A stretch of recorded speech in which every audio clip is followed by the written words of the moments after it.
Newsflash, MBA admissions veteran Kara Keenan Sweeney has joined Accepted, formerly part of the admissions team at Wharton, Lauder, INSEAD, and Columbia Business School. She is not only an accepted consultant, but she is our guest today to discuss how you can approach your MBA application successfully.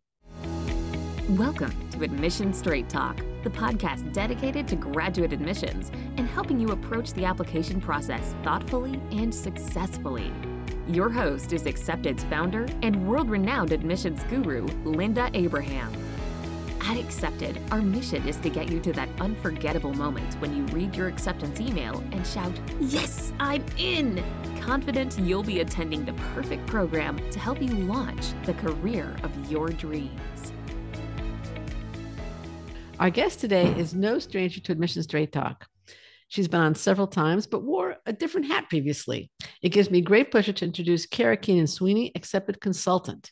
Kara previously served as the Director of Admissions, Marketing, and Financial Aid at Lauder Institute at the University of Pennsylvania's Wharton School and Penn Law School.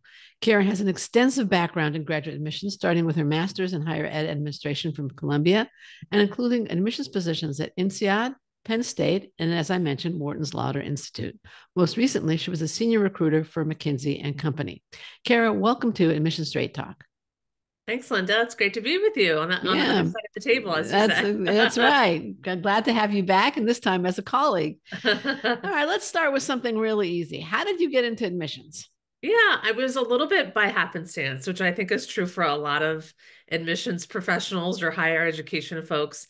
I started working at Columbia University at the beginning of my career, and one of my first jobs was in student affairs at the business school. And I was working specifically with executive MBA students as sort of their directing a cohort through the 2-year program. So working closely with admissions, actually, and I started to kind of get a little bit of exposure to admissions and help out with interviewing and things like that. And then a few years into that role, an admissions job opened up on my team, and I was lucky enough to get it, and kind of the rest is history. So that was, I think, 17 years ago, which was crazy to think about. It's been that long, but yeah, started in student affairs and navigated my way to admissions, and it's been a great experience. Wonderful. Now, you as we've highlighted, both I have and you have a wealth of experience in MBA admissions between your work for Wharton, Lauder, INSEAD, Columbia, and a lot of it has been focused in the international business space. What do you think is critical for MBAs interested in international business, and specifically those programs that you've worked for? Yeah. Both of them leaders in the field, and Columbia also is a leader in the international business field. Yeah. I mean, it's funny, as I'm thinking through the question again, so much of business education now is international. You know, the cohorts and the classes are so international. I think Wharton's 30, 40%. Lauder, of course, is probably 50, 60%. So it's just such a global pool of students. But, you know, back maybe 30, 40 years ago, it was mostly Americans at Wharton or whatever. So it's changed a lot, very global, I think, by nature. But I think for students who are looking at international business, it's looking at it in that global context. You know, it's looking at it from a big vantage point. For Americans who are maybe looking to gain some more hands-on experience, maybe going to INSEAD or London Business School, having a quote unquote study abroad experience can be a great way to really get that on the ground, cultural immersion, language immersion in some cases. Maybe for some international students coming from outside of the US, coming to Wharton Lauder or Columbia Business School or any of the US schools is a great way to get that US or North America focus. So getting that on the ground experience, I think, is really invaluable. For me, working at Lauder and at INSEAD, it's funny, the students are so similar in terms of what their profile, of course, the languages, things like that, and their objectives. And I think they all look at business very much through a global lens, so for example, in approaching applications and things of that nature, of course, you want to keep that global outlook, why you want to apply to an international program, why are those things important to you, and really, really dive deep into that and make that, expand on why that is, and not just take it for granted that it's something the, admissions committee or the admissions officer looking at your application would understand. So yeah, so many great international opportunities. And of course, Wharton and other schools have so many great exchanges. So even for students who maybe don't have a language, like you might need to have it in INSEAD or Lauder, there are so many ways you can have an international experience through really so many of the business schools. Right. And it's interesting that you were talking about having a global lens, and what was going through my head was, well, how do you manifest that global lens? And it would probably be through the motivations to apply to the particular programs that you're going to, as well as your post MBA goals. Is that correct? Exactly. Yeah, for sure. That's, if not the most pointed question people get on their MBA essays, it will definitely be asked in some form. What are your short-term goals? What are your long-term goals? And really that's a way, if the international component of a program like Lauder or INSEAD or any of them are important to you, you can weave that in. I really want to work in China and this is important to me for X reason, or whatever the case may be. So for sure, having that global outlook and baking that into your application is really important. What if you say you want to work in China, but you've never been to China? Well, that's okay too. I mean, I think when I would look at an application from someone, let's say, who'd been very US based, maybe somebody who studied a language in college but didn't have a ton of hands-on experience, this is an opportunity to get that hands-on experience that you're looking for. And these programs provide that. Some of the top schools in China, for example, somebody could, spend a year or two there studying. So it is a great way to get that experience. And you can kind of position your application to say, hey, this is how I plan to do it. And it's through this MBA program and hopefully an internship and maybe cultivating my network in China or wherever the case may be, and hope to do that by harnessing the program. Okay, great. Thank you. What are some of the best ways to handle more common challenges faced by international applications? In other words, I'm in America, or I'm in the United States, I'm American by citizenship, and I want to study at INSEAD. Or right. I'm Indian and I want to study in the United States. I'm European, I want to study in the United States. I want a different experience. What are the most common challenges that applicants face, and how do you deal with them? Right. I mean, for some of the programs, there are such specific requirements. So like for INSEAD or for Lauder, you have to pass those language tests, for example. Right. So that's something, if you're an applicant and you're thinking about an international program that has some sort of language component, go on the website. I remember Lauder, we had language audio clips that you could listen to, get an idea if your language is up to snuff. If it isn't, get a tutor, work on it, that sort of thing. So in some cases, the work that you have to do is very practical to make sure your application meets the bar. In other cases, and I think maybe as Americans, sometimes we're guilty of looking at things through a very American US lens.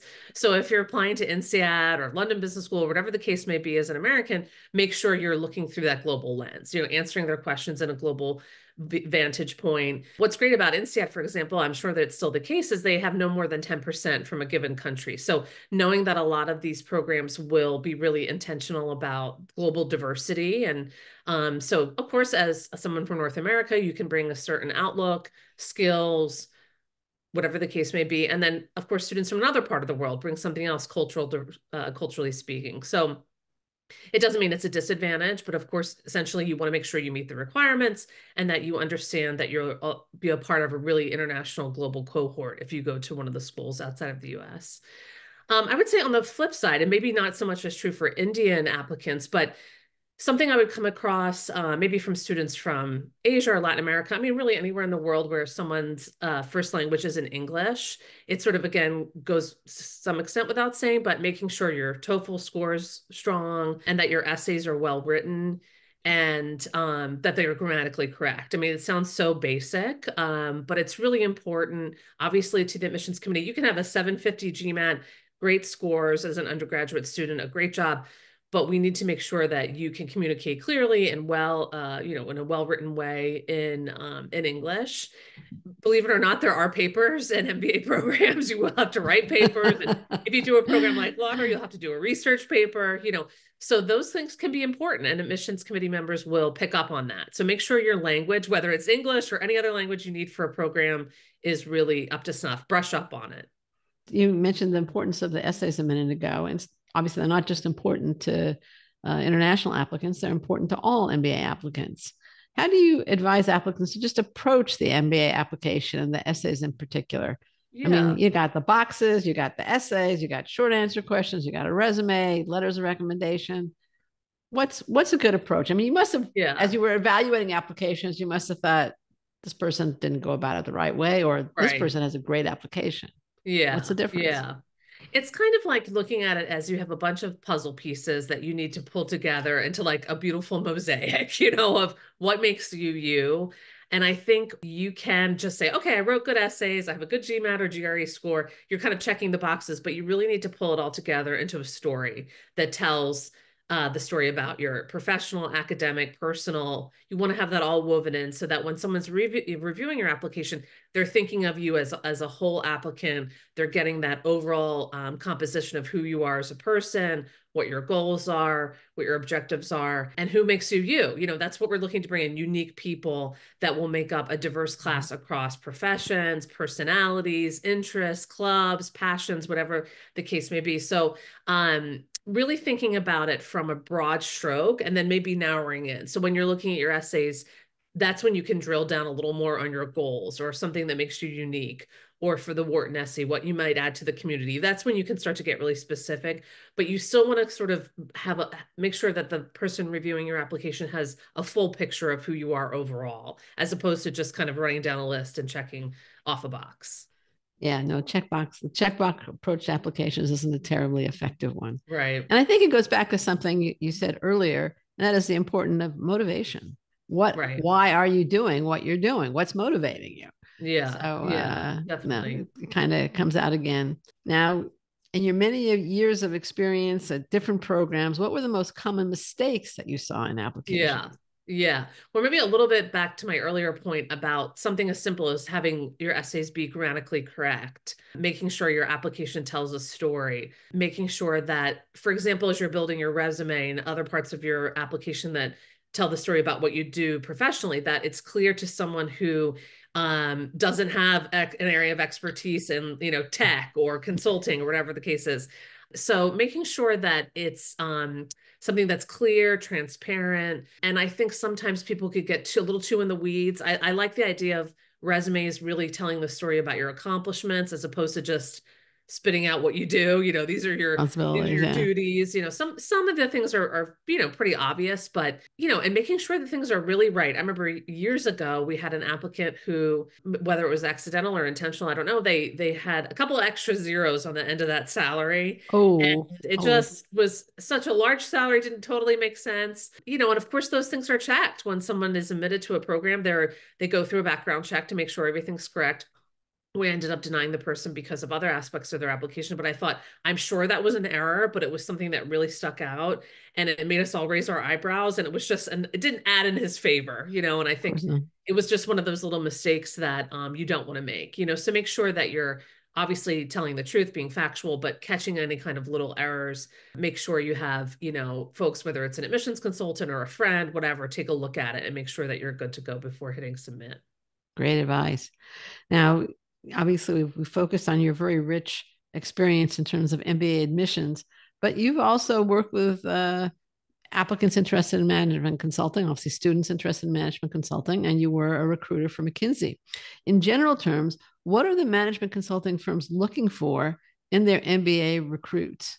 Yeah. And like, if you, as an admissions application reader and evaluator, if you saw an applicant coming in saying, I'm interested in going into management consulting, and you wanted to test whether that is a realistic goal, what did you expect them to bring to the table? So it's actually two questions there. Right. I mean, maybe to answer the last one first, I think to some extent also answers the first question. It's really aptitude. It doesn't necessarily mean you came from consulting or you were at another kind of consulting firm and now you want to go to one of the 3 top consulting firms. I think what was great about my experience in recruiting for consulting was that I was really impressed by the array and diversity of the profiles of people who were interviewed and hired to work as consultants. Some of them had been literally like research scientists in a lab. I know there was someone hired who had a PhD in nursing.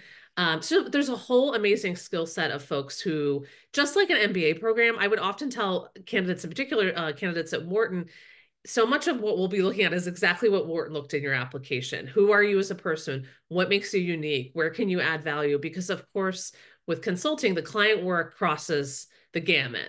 Finance, healthcare, there's so many different ways you can contribute. So don't feel you need to fit some sort of prototype, just as you don't as an MBA applicant. But the great thing about consulting is you can come in and really have such a variety of backgrounds, variety of expertise, but of course, having strong aptitude. There's certain skills that I think they look for: leadership, empathy, again, very similar to what an MBA program might look for. So I think there are some consistencies across there. So if you made a great Wharton or Harvard or Stanford or whatever school applicant and you were admitted, there's a pretty good chance you're in a good spot to be a strong consulting applicant. And that goes, again, regardless of what you were doing before your MBA, because I think there's so many different ways those profiles can add value to the client work. That's essentially at the end of the day, they're going to say, how can this person help solve the client's needs? So with such a variety of client work, such a wide variety of MBAs or graduate students can help solve those problems. Right. And wide variety of backgrounds. Now, in terms, you mentioned aptitude. I mean, what is aptitude for becoming a management consultant? You mentioned leadership. Is it communications? You mentioned empathy, communications, problem solving skills, certain analytical skills. Are those all considered part of aptitude? For sure. Absolutely. So, for example, we might have quite a few folks considering consulting who had come from a military background. So they hadn't had a lot of formal business experience, but they had incredible leadership experience. And, for example, empathy, they might have a story that they tell. And my prior role, one of the components of the interview process was having a story that you could tell about an experience where you could really dive deeply into where you could add a specific skill set like empathy. And what's great about the hiring process at McKinsey was they would actually pretty much lay it out. I think just like an MBA program, what are they looking for? You go to their website, go to their careers page, and really make sure you review all of that because there's a lot of helpful information. They'll tell you this is exactly what we're looking for. This is what the interview process is like. So they'll say, for example, we were going to ask you to talk for maybe 15 minutes back and forth with a consultant about an opportunity you had to flex your leadership skills. So you can think about that and prepare stories and reflect on your background. And then in the other case, of course, it's having aptitude as far as problem solving with cases and having quantitative ability. I think brushing up on your quant skills and making sure those are good to go is really just a practical essential through the process as well. I never thought of empathy as, I'm not opposed to empathy, but I never thought of it as being a requirement. Yeah. Is that part Maybe of not a requirement, but definitely a good thing to have as you work on teams. Of course, so much of the work is team-based, work with clients. So yeah, it's, I wasn't sure what to expect when I pivoted to campus recruiting, but I was pleasantly surprised that it was such a holistic process. Again, very similar to the MBA review process. All right. Well, let's go back to the MBA process. Let's say MBA applicants have their grades and scores if they're required. They know where they want to apply. How should they go about choosing schools and completing the application? What would be your recommendation? Yeah, I think this is a great question. And sometimes people just say, I want to go to one of the top 5 schools. It doesn't matter which one. Yeah. But I think you want to really do your research and find out, do I want a small program? Do I want to be part of a large class like at Wharton where the world is your oyster, a million different majors and things that you can choose from, and a big community to be a part of? Or do you want to be part of a smaller program where you really get to know everybody and you form that relationships or that network that, for some people is really important? Where do you want to be geographically? I mean, some just really obvious things. Do you want an international experience? Do you want a one-year program like INSEAD where you're done in 10 months, you've got your MBA, and you can hit the ground running in your next job? Or do you want a 2-year full-time experience? You have a nice break in the summer, can do an interesting internship. So really think about the experience. And I think at the end, which we talked so much about when I was at Wharton Lauder and just in general, is fit. And you sort of know that when you're applying for jobs, like, is this the cultural fit for me? Is this a place where I can see myself? So be sure to participate in all of those online info sessions. If you can go to campus, that's great. If you can tap into your network, talk with students and alumni, do all of that. It's really worth it to, choose your schools wisely, choose your experience, and take all the time you need early on in the process versus just say, okay, any of these top schools I'll be thrilled to get into. Of course, I'm sure you would be thrilled to get into those. But at the end of the day, you want to be at a place where you'll really fit in and be happy. Right, and thrive. And then again, do you have a recommended order for approaching the different elements of the application, like the boxes first, or the essay first, or the resume first? What do you recommend? I mean, I think the first thing, is to sign up for those info sessions, attend those introductory reviews, get a sense as to what the schools are looking for, understand the application process. Sometimes the essays are updated in the summer, but generally you can assume they'll be somewhat consistent with prior years. Thinking about your short and long-term goals. A lot of, part of the essays are really things where you can, reveal who you really are. Some of the things might be a little bit easier to knock out, like the GMAT or the GRE. So if there's some things that you feel, hey, I can get this done, or I have 2 recommenders I have an amazing relationship with, I'm going to get those taken care of. Different things that you might feel will be less time consuming. Other folks might say, hey, I really need 6 months to prepare for the GMAT, and that's where they're going to put their energy. So it really depends on the person, but sort of doing your research ahead of time, giving yourself plenty of time, and focusing on the areas that you think you need to put in the most work, I think makes the most practical sense. Right. I think the point about focusing on the areas where you're weakest Right. is what people don't want to do, but they really should do it because that's exactly where they need the most help. Exactly. What about the resume? What's critical in a resume? You mentioned focusing on achievements. Anything else? I think, in a perfect world, at least I like to see a 1-page resume, but everybody's different. If you can't get it in, to 1 page, of course, admissions committee or officer will review 2 pages, but I think 1 page is ideal. Having a nice, clean format, having something that's, as I mentioned earlier, sort of easily understood or digestible by someone who doesn't have expertise in what you might be an expert in.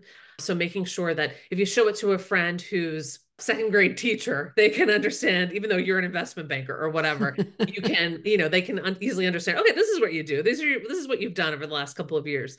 If you've had interesting clients, projects, and don't forget to include what makes you you to the extent that you can on a resume. Obviously not a ton of space, but achievements, community interests, where you in leadership role as an undergraduate student, do you have a passion for working with children? Whatever the case is, do you love to run or hike?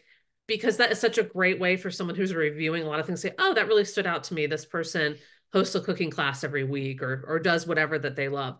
So to the extent that you can, obviously you have your academics, your professional accomplishments, be sure to include some aspect of what makes you you. I really love to see that. And those are the things I tend to remember. All right, great advice. What advice do you have for MBA reapplicants? Yeah. Don't despair is the first tip. I mean, I remember every year we would have people reapply and be successful. So definitely reapply, but you want to do so intentionally. Make sure that you've had some change in your profile, hopefully a positive change over the last year. Maybe the quant was a weaker area of your application, so you've retaken the GMAT or GRE. Maybe you've taken some quant courses, online or that sort of thing to strengthen your quantitative profile. Maybe on the other hand, you were starting out maybe 2 years out of college and you've gained another 3rd year. Maybe you've been promoted ahead of your peers. Maybe you're working on interesting projects or you've become a manager. So anything interesting that has evolved in your profile over the last year, you want to call out to the admissions committee. And that will really be the reapplicant essay in most cases, what's changed in your profile. So don't just submit the same old application, get new recommenders, new essays, make sure that it's fresh and that you can show where your profile has grown over the last year and where you've learned, okay, this is where I was intentional about working on these 1 or 2 or 3 things that I felt I needed to submit a stronger application. And guarantee every year there's a really strong number of successful reapplicants. I remember quite a few when I was at Wharton Lauder. So it's definitely something you should consider. And I think it's great to do it because you can sort of reflect back, okay, where did I need to maybe correct, work on it, do it, and then hopefully you're successful. Right. I'm just wondering, I mean, sometimes people have the qualifications, they have the skills, they have the aptitude, but they don't portray it well. And that's sometimes, I think, very hard for them to see themselves. We tend to be in love with our own writing and our own words. Right. So that's obviously we have a service for that. And I'll link to the service, but I think if you are looking at your application and you feel that, this is me talking now, and Kara, you can disagree, you feel that you have the GMAT, you have the test scores, you have the experience to be a competitive applicant, then maybe you just didn't present it that well. And you kind of need to have somebody with an objective eye assist you in that critique. Yeah, definitely. It's the way you tell your story as well that it's so important. Yeah, for sure. For sure. No, so I agree completely. Okay. What do you think about applicant use of AI and ChatGPT? And how do you think admissions offices are going to adjust to it? Right. I mean, in the last couple of years, since I stepped away briefly from admissions, it's really evolved. So it was much less of a thing just a few years back. So I guess a couple of things. It's out there, right? People are going to use it. And I think admissions committee members and officers and folks reading your applications will be aware of that, right? So it's no secret. And I think people are pretty smart. I think those tools can be a great resource as maybe giving an idea or giving you some sort of template to some extent, but at the end of the day, it's a computer voice. It's not an authentic human voice, and it's not you. And that's what makes an applicant stand out. It makes you special. You want it absolutely to be your voice in the essays, and no AI system can punch that out, for you and really cater to you. So I think it's out there. It's not going away, and admissions committees and readers will be very mindful of it. So yeah, I don't know, Linda, if you've had a different experience with it or what your thoughts are, but it's a whole new experience for me, and I'm interested to see how things play out now that I'm back into the admissions world. Well, I think it is a tool, and like any tool, it can be abused or it can be used. And right now, if you just give ChatGPT, let's say, a specific question and your resume, it will write a very poor essay in response. That's just so, don't do it. I was talking to an MBA admissions consultant and former admissions director yesterday, and he told me that he had a client and he could tell it was a ChatGPT generated essay. Right. And he asked his client, did you write this or is this ChatGPT? And the guy hemmed and hawed and finally said, no, it was ChatGPT. He says, well, I could tell this looked like a computer generated essay and there's not much substance to it. Using it in that way is abuse and not going to serve an applicant very well. Right. Yeah, absolutely. I think if you put it in and say, spell check. Well, obviously you have spell check on your computer. So I'm not that sure what is a good use of it for applicants at this point. I was in a different area of my life entirely. I was recently writing something and I needed a headline. And then I actually I didn't take it verbatim. I think that's the key. Yeah. Don't take it verbatim. No, I made it my own. Even for that little headline, the writing was entirely my own. I'm just having trouble. I need a headline. What I have is really not very good. Right. And then it gave me some ideas. And then I said, okay, now I can make it my own. Yeah, exactly. So yeah, like I was just going to say, it's called artificial for a reason. It doesn't feel authentic. So, and definitely, I think admissions committees are going to be very wise to the use of it. So right. Yeah, tread carefully. I mean, when we first started hearing about artificial intelligence, Judy Gruen, who used to work for Accepted, I was talking with her one day. She says, why are we talking about all this artificial intelligence? We need some real intelligence down here. And I think that's what, the application is for. And that's what the admissions wants to see. Exactly. So again, use, maybe, abuse, forget it. Right. What do you wish I would have asked you? We've covered a lot of ground here. I would say, what do I love about admissions, or what do I love about this kind of work? And I absolutely love, working with the applicants and learning their stories. I talked with somebody earlier today, amazing profile, very interesting life story, great goals. And I was so energized just chatting with him and learning about his objectives and how we could perhaps help him. So that's the best thing, is seeing the candidate experience, seeing them go from just the investigative stage, research phase of considering an MBA program, working with them, hopefully gaining admission, deciding where they're a best fit. It's just great to be part of someone's journey, and that I think is life-changing in so many ways. My former colleague at Lauder had a board in her room of all the couples that met each other in the program. And, marriages are made, babies are born, all kinds of things. And if not, a relationship, obviously you have your degree, which is an accomplishment of itself. And hopefully you reach your, professional goals, academic goals, but you have amazing experience for the year or two that you're in the program, new friends, many of whom are from around the world, just a great experience. So playing even just a small part in that is definitely the best part, for sure. Right. Now, again, you joined Accepted fairly recently, but wait till you start hearing from clients that they're accepted, that they're admitted.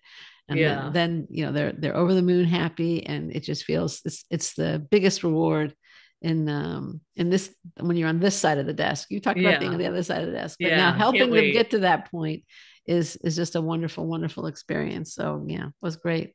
Kara, this has been wonderful. I want to thank you so much for joining me today. As always, I've enjoyed speaking to you. Listener, I want to thank you too for tuning in. You can learn more about Kara Keenan Sweeney on her bio page at Accepted, and I'm also going to link to it, to her contact page, as well as the bio page from our show notes at accepted.com/570. And if you'd like her to advise you individually and work with you on your MBA application, whether to any top MBA program, she is currently available to guide you as an Accepted consultant. If you found this show helpful, I have a favor to ask. Tell your friends about it. They'll thank you, and so do I. This is Admission Straight Talk, produced by Accepted, and I'm your host, Linda Abraham. I'll talk to you again next week.